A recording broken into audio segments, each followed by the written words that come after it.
പ്രതിപക്ഷ നേതാവ് പിണറായി വിജയൻ വാർത്താ സമ്മേളനം നടത്തുന്നു. അതിലേക്ക് വൻതോതിലാണ് കുത്തിക്കയറ്റുന്നത്. ഇതിനെ നേർക്കുനേരെ എതിർക്കാൻ കോൺഗ്രസിന് കഴിയുമോ? എവിടെയെങ്കിലും അങ്ങനെ എതിർക്കാൻ തയ്യാറായിട്ടുണ്ടോ? ഇപ്പോൾ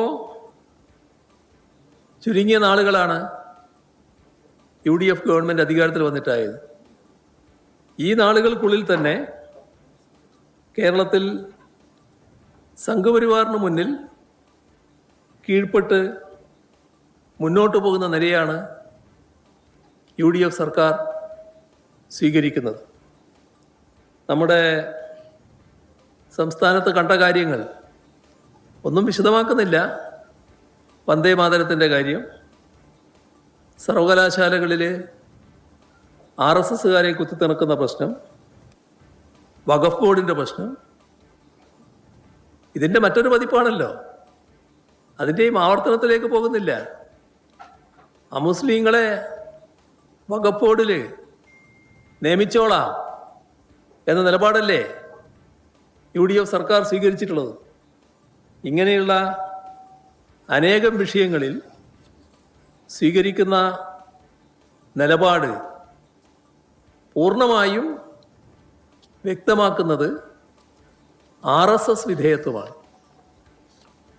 ഇത്തരത്തിലുള്ള എല്ലാ നിലപാടുകളെയും ന്യായീകരിക്കാനാണ് മുസ്ലിം ലീഗ് തയ്യാറാവുന്നത്.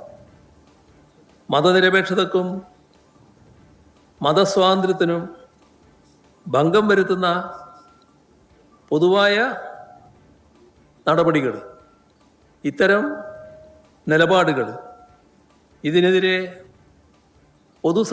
സമൂഹം, മതനിരപേക്ഷ ചിന്താഗതിക്കാരാകെ, അതോടൊപ്പം തന്നെ വിവിധ വിഭാഗങ്ങൾ ശബ്ദമുയർത്തും എന്ന് തന്നെയാണ് പ്രതീക്ഷിക്കുന്നത്.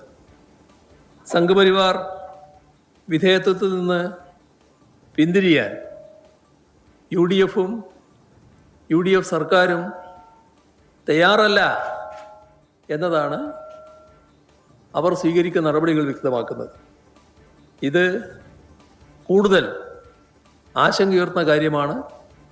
പ്രതിപക്ഷ നേതാവ് പിണറായി വിജയൻ വാർത്താ സമ്മേളനം നടത്തുകയാണ്. സംഘപരിവാർ വിധേയത്വമാണ് സംസ്ഥാന സർക്കാരിന്, അത് സൂചിപ്പിക്കുന്ന നിരവധി നടപടികൾ സർക്കാരിൽ നിന്നുണ്ടാവുന്നു തുടങ്ങിയവയൊക്കെയാണ് പ്രതിപക്ഷ നേതാവിൻ്റെ ആക്ഷേപങ്ങൾ. PM ശ്രീ പദ്ധതി PM ശ്രീ പദ്ധതിയുമായി മുന്നോട്ട് പോകുന്നതിനെ വിമർശിച്ചുകൊണ്ടാണ് പ്രതിപക്ഷ നേതാവ് വാർത്താ സമ്മേളനം നടത്തുന്നത്.